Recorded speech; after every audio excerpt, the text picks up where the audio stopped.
first, a trainer who grabbed the headlines last week with 10 winners at Hove. Remember these? It's Johnny Lyer out in front, trying to improve his Ballyshannon star, but Johnny Lyer makes most to win the sprint.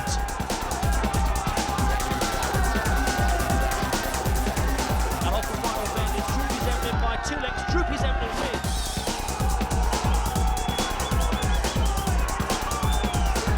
It's all about Shelbourne. Nina got a great start. She's off very wide off this final bend. Going to make all here from in second place at the moment, Kjell Diggage. And they're on the home straight, and Manny Brazil Hero just forces on the grouping up the second.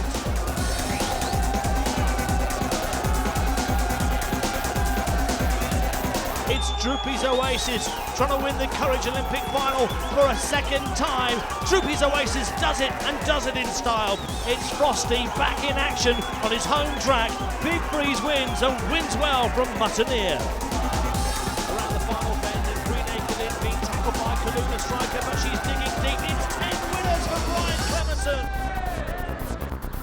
And this is where they're trained, the Sussex kennels of Brian Clemenson. Brian and his team had their hands full when we caught up with them last week. He's one of the country's best trainers now, but how did this success story start? I started in '79. I started in a youth training scheme, which I believe was very new in them days. And I went for an interview at Ernie Wiley's, and his wife then, Eunice, basically scared me. Said, well, are you going to take the job? And I didn't want to say no, and I was really scared, so I took the job even though I didn't really want the job at all. But since then, obviously, then I moved on and done a 10-year apprenticeship, 5 years with Ernie Wiley and 5 years with Ken Lindsell. Then I trained on my own from '89, obviously, to the present day. Brian's come a long way from that YTS scheme. From this superb setup, he's trained plenty of champions, and his dogs fly the flag for the Hove-based handler week in, week out. But it's not always been like this. Didn't have any money. My parents weren't very wealthy, so I went to a number of banks. 4 banks turned me down for a £5,000 bank loan. NatWest Bank, they actually said yes. I had a very old-fashioned bank manager, and I think he liked me. I had to do a business plan, and one of my owners, Nick Buddymere, he guaranteed the loan for me. So I was able to sort of rent a kennels. At the time I couldn't drive, so I had to do a crash course in driving test. So by the time I've actually got the kennels running, I had about £500 left with no dogs. So it was very difficult, but I started right at the bottom, so although I do well now, people don't assume that I haven't been through the mill. The Clemenson name is now one of the most well-known in the sport. Brian's been extremely successful and has a kennel chock full of talent. But in his words, he's taken hits along the way. One such was losing the 2003 St Ledger after Shelbourne's star tested positive for a banned substance, which raised questions about the kennel security at Wimbledon. This was basically our opinion. The security wasn't as we thought it maybe should have been. The NGRC and Wimbledon had a different opinion to us. They were comfortable that everything was right. We felt that it wasn't 100%. But as a trainer, as you rightly say, if I'm 24 hours responsible all times, I would like the best security I could have to protect myself. But isn't that, in the present day, isn't that just you sitting by a kennel until she races? Well, this is what Roy Feldman said. He said next time I get a top-class dog in a competition, I want someone outside a kennel at all times. It's difficult to actually do that, obviously. I don't know if they would like people in there. But it's a difficult one. I know I certainly didn't give Medicam to Shelbourne Star because I knew it would be a positive test anyhow, so it's pointless running the dog because you're going to be possibly Group 1 and all testing anyway. So that's going to happen.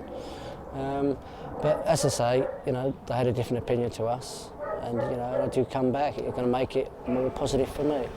Although I haven't now won the Ledger now, you can bet your bottom dollar it's not going to be long coming. It's now a personal crusade to go and win the Ledger. I've got more of a zest to win the Ledger. It's coming to me. brilliant member of the team at Clemo's Kennel, Shelbourne's star, seen here winning at Wimbledon, came from the Shelbourne stud run by Brian King. And heading in the other direction is another brilliant member of the team, assistant trainer Nigel Wareham, who takes up a post at the breeding and training establishment soon. Nigel, we've been with Brian for over 5 years now. You've done the dirty on him. I'm afraid I have, yeah. I've been offered a chance to go and train for the Shelbourne stud, to train the puppies once they come in from the school in pens, and I think it's a nice opportunity for me. I'm always enjoyed doing puppies. I actually breed myself as well, and it just is too good an opportunity to turn down, unfortunately. Well, before we talk about your future, what's it like working with Brian? He's just the best, simply. I mean, he's the easiest man to work for in the country. He's the kind of man who leaves you to get on with it. He gives you the credit when it's due, and he gives you a rough time when it's due. But he's actually the easiest person that you could ever wish to work for. One of Nigel's greatest moments was preparing and leading up Big Freeze in last year's Derby final at Wimbledon. The big dog heads Clemenson's team for this year's William Hill-sponsored Classic. But how does the trainer rate the kennel's chance of landing the £100,000 first prize? No, I've been second obviously last year, and I've had 2/3 and I've had a fourth as well. I think now the last couple of years I'm probably becoming good enough trainer to win the Derby. Obviously it's having the required dog that they can do it for you as well. We've got a number of dogs, obviously got world class, excellent dog from Ireland. He's been around for a little while now, and you don't make these major finals and won big races unless you have a bit of class.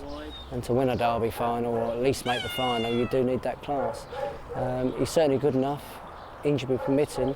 We expect him to go extremely well, just if Lady Luck is on her side. Another plough lane probable is ex-Irish Johnny Lyon, who came over with a big reputation but had his problems before winning for the first time in a sprint race at Hove a fortnight ago. You don't have a magic wand and to say, like, this happens for me now. You have to wait really for when the dog comes right as well. And when the dog comes right, then you can start training and go a little bit heavier into your training. So it's a case of picking your right time to put the dog over 4 bends. He's run 4 bends before anyhow. But I did actually want a dog with great early pace for the Derby. I normally got the dogs with just shade short of early pace. So it's nice to have in your armoury a dog that has genuine early pace. The Shelbourne Nina, we've made a decision to go for the Derby with her. She's now really starting to fulfil promise, which I knew she had as a novice. And she's got terrific early. So it'll be one that really be interesting to see, because she's got a lot of improvement in her. She's done 29.60 as Big Freeze did at Brighton. Now tell us about Big Freeze, who's almost as known as by his nickname now, Frosty. Obviously he was second in the final last year, tremendous run last year, and then completely lost his way. Yeah, certainly for the Derby final, we trained him to as top as we could possibly get him. Basically after the final, he trained out basically. He went completely over the top, as athletes do. So basically he's had the rest of the year off, he's had a winter off. We just forgot about him, just let him find his own way. And he's actually come back this season probably better now than what he was when he was running well. And he does have this love affair with Wimbledon. He absolutely adores Wimbledon, which, you're 50% there really if the dog likes a particular track. I couldn't be more happier with him than what I am at the present, and this time around he's the ready-made article. Another member of your kennels that's won plenty of good races for you, never quite seems to get the recognition, is Bally Brazil Hero.